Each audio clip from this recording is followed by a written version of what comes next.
Hello everyone, welcome to Anime No Mi, and thank you for joining us for another One Piece video. Currently in the One Piece manga, we are entering the final stage of this Wano arc, where many important events will happen in Wano that may affect the story for the future. So in today's video, we're going to talk about the possible next events that'll occur in chapter 1051 of One Piece, what might happen after the defeat of two emperors, and what will be the next goals of Law, Luffy, and Kid, and changes that could be occurring in Wano for the future. But before we get into that, if you're new to the channel, we'd be absolutely honored if you consider leaving us a like or even subscribing with a comment letting us know what you thought of the video. It really helps us and motivates us to make more content. And if you'd like to help out the channel in a bigger way, consider sharing the video or the channel with a friend. But without further ado, let's get into the video. In chapter 1050, we've finally had the confirmation of Luffy's victory, and he's finally managed to defeat Kaido. So there's no longer really any pirate, or maybe except one, who could oppose Luffy's alliance, because the strongest ones have already been defeated. With the defeat of Kaido, Big Mom, and of course Orochi, Wano can finally work its way back to the way it was. A peaceful nation where people didn't have their freedom taken away to work in equipment facilities and weapons factories. But in this arc of Wano, it's not over yet. We're starting to see the final stages, the events that will make Wano a peaceful place again. And in this last chapter, we saw that Momonosuke was mostly the main focus of this chapter of 1050. After waking back up from his tiring journey trying to keep Onigashima from falling to the ground, he tells Zunisha that he doesn't want to open Wano's borders yet, because he has some important things that he needs to do. So after talking to Zunisha, he then takes his companions to the ending of the Fire Festival. As Momonosuke arrives and takes his companions to the Fire Festival in dragon form, the citizens kind of start freaking out because they think he's Kaido. But Momonosuke returns to his human form, but we can't see it yet because of a giant smoke screen that forms around him. However, we can see the red scabbards emerging from the smoke, introducing the new ruler of Wano, the Shogun, Momonosuke. And this way, we see the closing of this chapter. It was not revealed what Momo looked like or even his silhouette, which may mean that this current appearance may have something really special. Momonosuke may be able to acquire features just like his father, but it's also likely that in this next chapter we'll see Momonosuke's true face after having his body aged by Shinobu. So now with his older appearance, Momonosuke can command Wano to become a peaceful country again. And with Momo's arrival at the Flower Festival, we'll see him announcing to everyone that he is now the new Shogun in Wano, and that his family has returned to power. This news has gotta make the people at the Fire Festival just overjoyed with this announcement. I mean, they just got done sending all of their wishes to the sky, so it's almost gonna seem as if their prayers were instantly answered. And since Kaido and Orochi have been defeated, the oppression that they've been under is finally gonna come to an end. With this big announcement, it could also be that Momo is gonna ask Zunisha to open up the borders, ordering his first action as the new Shogun. But it could also be that Zunisha has a different goal first. As we all know, Zunisha carries Zou on her back and has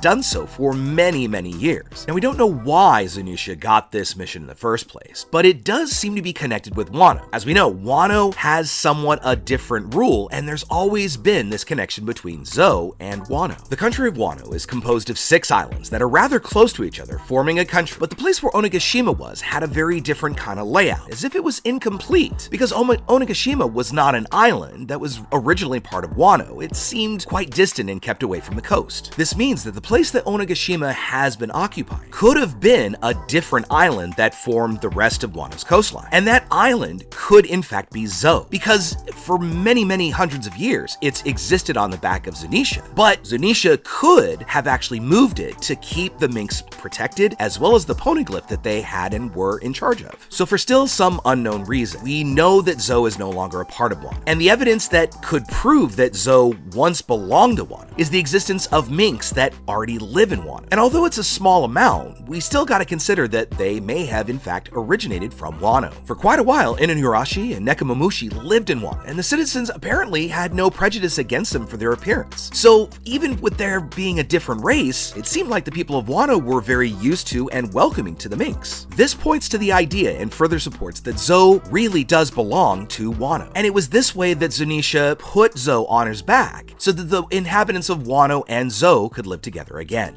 Once Zunisha places Zou back into the place where Onigashima had been, Momonosuke might ask for the borders to be open, because the big announcement he would need to make would have already been made. Wano would then start becoming reconnected to the rest of the world again, but it wouldn't become one of the countries that is connected to the world government, because Momonosuke would not ally himself with the enemy armies of the Straw Hats, and really a lot of the rest of the world. Besides that, Wano doesn't need the protection of the world government or the Marines. After all, they have their own samurai, and with Zou being replaced and taken back to Wano, they would have the protection of the Minks as well. This would make Wano an incredibly safe country again, because the union and alliance between the samurai and the Mink would prevent any enemy from taking over Wano, just like Kaido did many years ago. With this security, Momonosuke would then be able to remain shogun for many years. In fact, so long he may even be able to pass on the title to his future son. But back to current events, we do have to remember that the Marines and a member of CP0 are still in Wano. We also don't know if the Marine ship has any important or powerful characters so that a new conflict could happen. But it's very probable that the Marines that are there just to get information about what's been going on in Wano. Because if you think about it, if the Marines were going to Wano to face the pirates that were there, they would be bringing a vice admiral, or more likely admirals, to capture all the pirates that are there. Because the fight in Wano would have some very, very powerful people attached to it. With the tally of 2 Yonkos and 3 pirates of the worst generation, it really would take more than just a garrison or 2 of Marine sailors to fight off these opponents in Wano. And it would also be really a disadvantageous kind of situation for the Marines, because they would have no chance and possibly may not even have a chance to relay information back before they're destroyed. Just think back to the Sabati Archipelago. It took Kizaru and some other important members, including some of those,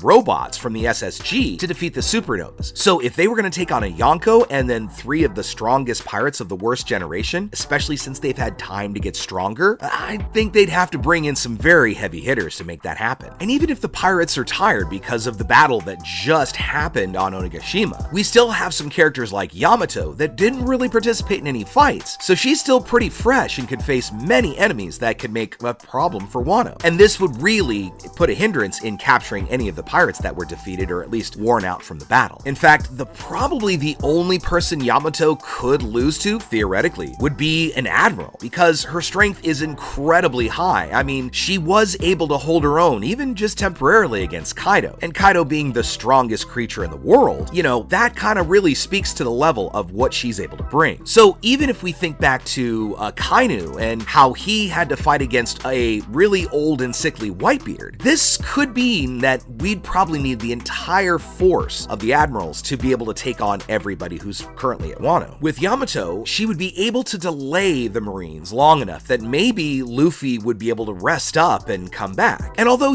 Yamato may not be at the level of an admiral, we gotta consider the fact that her strength level has gotta be at least comparable to King or Queen. So Yamato could take on many of the Marines that are there and prevent them from capturing those allies. But like I said before, the Marines are probably there just to get intel and analyze the events of this battle, because they need to be able to pass this information on back to the world government and of course the Gorosei, because the borders of Wano are currently closed and they would be the only source of information to get out. Since there's no other way for the world government to get information about Wano other than the sailors that are already there, they really are probably going to want to know the winners of this fight, and potentially so they could speculate on what Luffy's plans may be now that he's awakened his devil fruit. Besides that, the Goroseis also need to know what happened to the Yonkos so they can decide whether they're going to pass on their titles or raise bounties or, whatever other decisions they're going to make. So it's very likely that the Marines, again, are there just to get information so they can inform back to the world government. So while the Marines are busy gathering information, the Straw Hats and their allies could return and move on to their next adventure. We'd probably see Luffy and Law say goodbye and part ways because they no longer have a common goal in mind. So there'd be no real point of them keeping their alliance between them. So Luffy would then leave for a new adventure with his companions. But before that, Yamato could ask again to join Luffy's crew so that he could go on an adventure just like his hero Odin. So then we'd get the final answer that has been debated widely in the community as to whether Yamato is the next member of the Straw Hats. And so next we'd be able to see the Straw Hats say goodbye to their friends from Wano and go on to their next adventure together. But with that all said, my friends, what do you think about it? Do you think we're going to get a chance to see Momonosuke? What do you think he's going to look like? Do you think he's going to look like a young Odin, or more like